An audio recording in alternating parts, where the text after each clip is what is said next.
Актерот Том Круз беше одликуван со највисокото цивилно признание на Американската морнарица за исклучителен придонес за морнарицата и маринскиот корпус со улогите во филмови како Топ Ган, роден на 4 јули, Неколку добри луѓе и Топ Ган Маверик, пренесува Евронюс.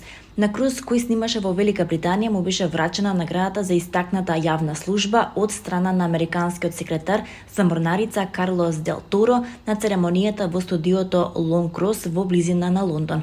Холивудскиот актер изјави дека е горд што го добил извонредното признание заедно со медал и сертификат. Им се восхитувам на сите војници и жени. Знам дека во животот има нешто што е многу точно за мене. Дека да се води значи да се служи. И тоа го знам до срж. И тоа го гледам кај војниците и жените, изјавил Круз. Морнарицата вели дека Круз ја зголеми јавната свест и благодарност за нашиот високо обучен персонал и жртвите што ги прават додека се во униформа.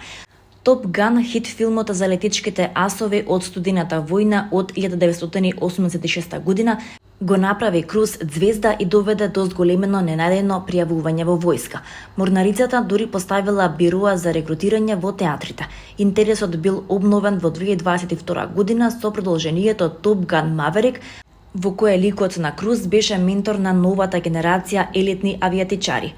Од морнарицата соопштија дека продолжението донесе носталгија на постарата публика и ги оживеа умовите на поновата публика, ефективно насочувајќи го интересот на помладата публика за комплетните вештини и можностите што морнарицата може да се обезбеди.